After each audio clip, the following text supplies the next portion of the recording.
Hello, I'm Vina. I am the face behind Sampaguita Creative, and you might see that there are cobwebs on this account because it has not been used. Trying to restart this journey, so let me tell you the little direction that I have in mind. So, little intro. I started Sampaguita Creative during the pandemic times in 2020 as a creative outlet to kind of keep me sane during the time when I couldn't go home. I had planned to go home during this time and flights were all canceled. I couldn't go home.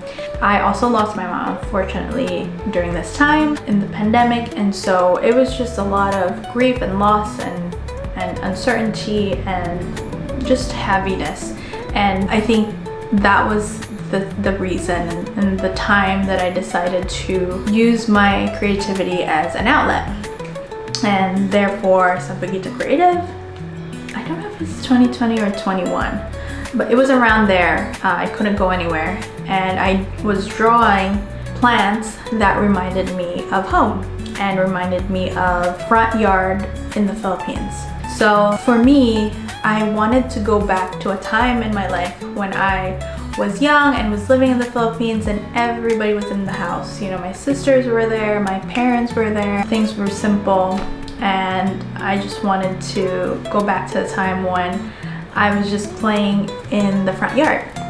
So I drew different plants like bougainvillea, santan, sampaguita, and that one was my bestseller, I guess because, you know, everybody can immediately relate that to the Philippines.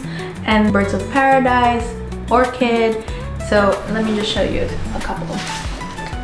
So I have bougainvillea, this is a card, and then sampaguita,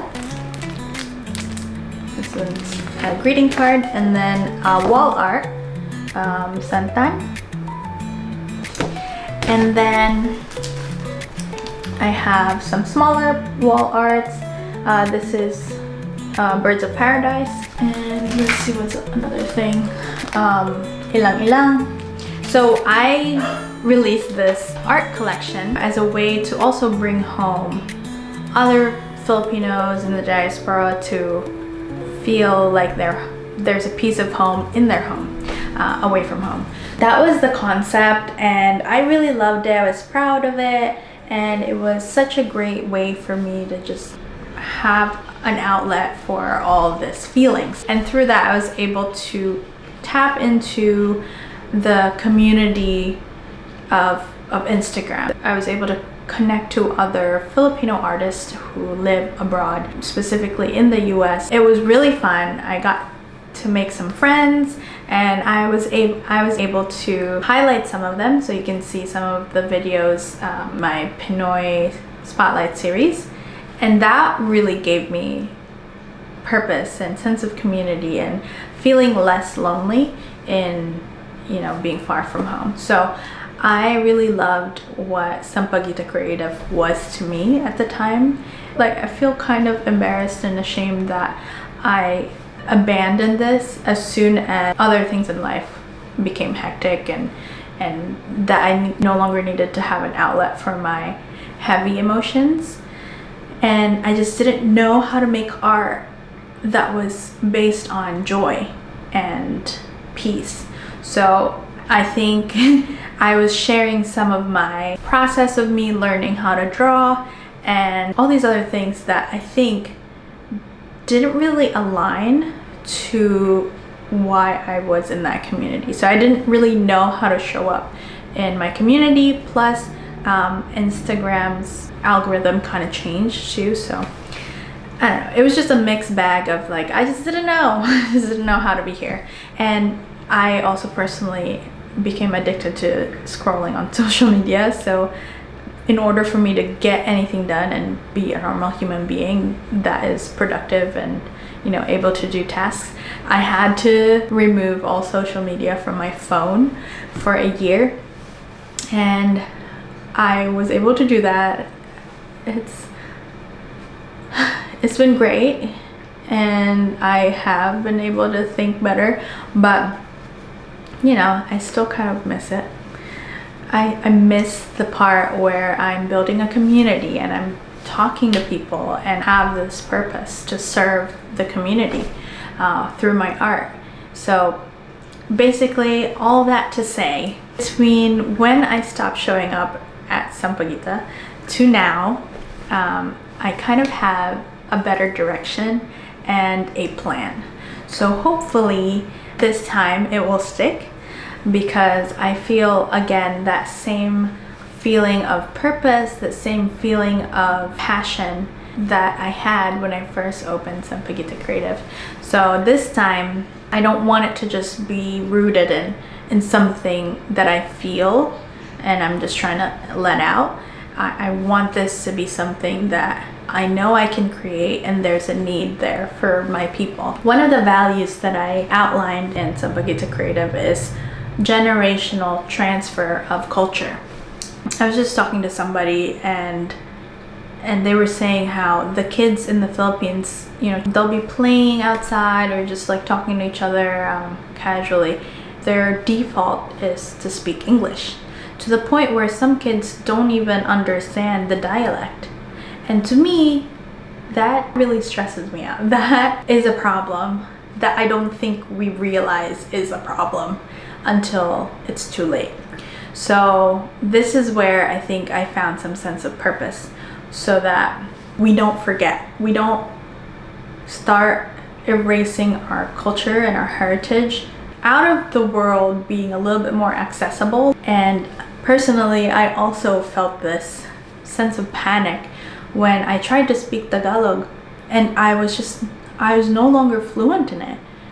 I was no longer able to kind of grasp or come up with the words immediately as quick as I used to when I lived in the Philippines. And I always thought the people who leave the Philippines and say that they don't know how to speak the language anymore, but they can understand, that never made sense to me, because how could you understand something and not speak it?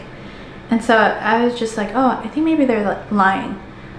But that's me now. That's personally something I'm feeling, that if I'm listening, if I'm watching a Tagalog movie, I could understand it.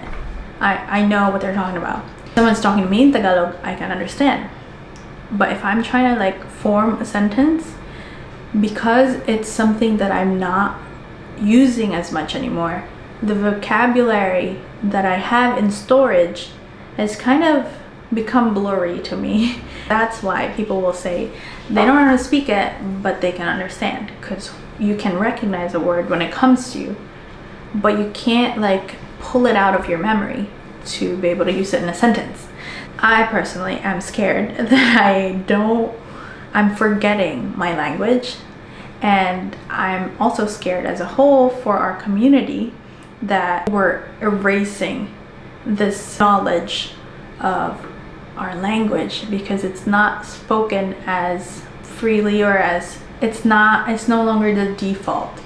It's great that we know English and we're able to communicate internationally like way better, but I think there's also a concern there that children are no longer learning dialect and they're no longer able to speak the language because that was never something they practiced, at home or at school or wherever they are. It's just not something that on TV, that's where I used to kind of practice it, right? Like I would watch local TV and it's in Tagalog. So that's how I got build my vocabulary. But these kids, their default are YouTubers who are speaking English or whatever it may be. Whatever the whole world is doing, we just need to have the tools. There should be as many of those in our language. So that's where I show up, and that's where I want to be. That's how I want to serve this community. I'm seeing this gap of available resources to learn our dialect, our language, and I want to be able to help wherever I can to fix that. So especially the folks who are outside of the Philippines, right, where they have really zero exposure to the language. At least when you're in the Philippines, If you leave your house, if you go somewhere at the mall or whatever, you can still hear people speaking Bisaya. That's kind of how you learn. But here in the US, when the basic language is English, and you really have to seek out your people from your area, from Cebu, from Visayas, to be able to speak Bisaya to you, it's a little harder. And so I think providing and making resources more available and having media, so hopefully I can be more confident and comfortable being in front of the camera, because I want to create more content that is geared towards maintaining your knowledge or learning the dialect. So for me, I can just start with Bisaya, so I can have more content relating to Bisaya, and I'm going to try my best to do Tagalog as well. It will be a practice to me to start speaking Tagalog again and build my vocabulary again. I'm so fascinated now with Filipinos who on the internet or somewhere will really maintain speaking Tagalog for the whole sentence. They won't use, they won't switch to English after a while. They will just speak to you in Tagalog, and then they use words that are kind of, wow, I only heard that from the news, or it's just words that you don't even think of anymore now, and it just melts my heart to hear that. Even listening to Christmas songs that are Tagalog, kumukutikotita, what are these words? I did not know them. We don't use them anymore. It's just interesting.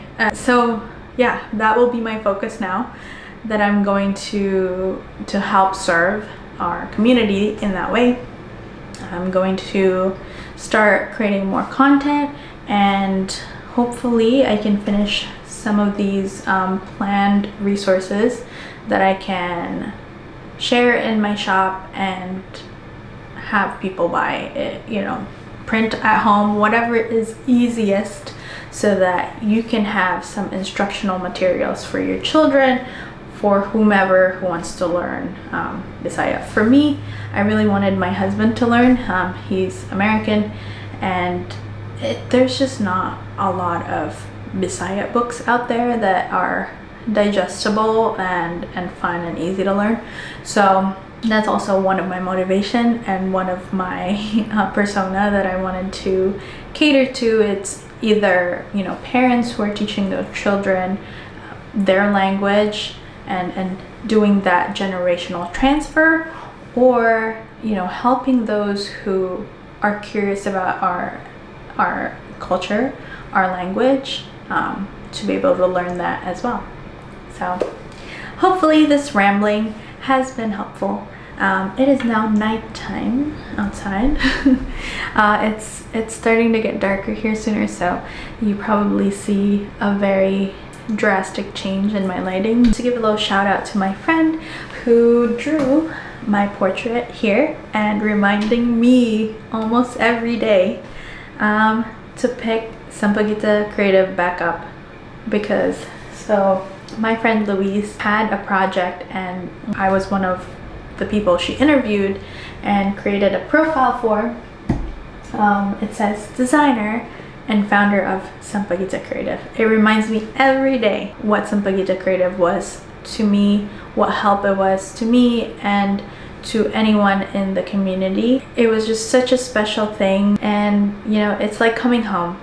That gave me creative outlet and community back in the day. So now that a lot of the things are a little bit settled in my personal life, I've finished moving from one state to another, I'm a little less burnt out. And so I think I'm no longer using this place as a way to release some unused creativity. I'm doing this with a sense of purpose and problem solving. I want to show up with a solution for something that I care about. So stay tuned.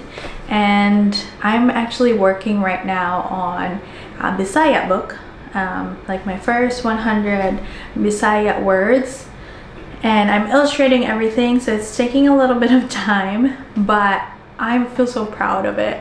So that's exciting stuff. Please keep an eye out and follow me. Hit that follow button and let's form this community together and start learning Bisaya, Tagalog, and hopefully I'll learn another dialect soon. But let's start with Bisaya and Tagalog. That's it for now. Don't forget to subscribe. Paalam!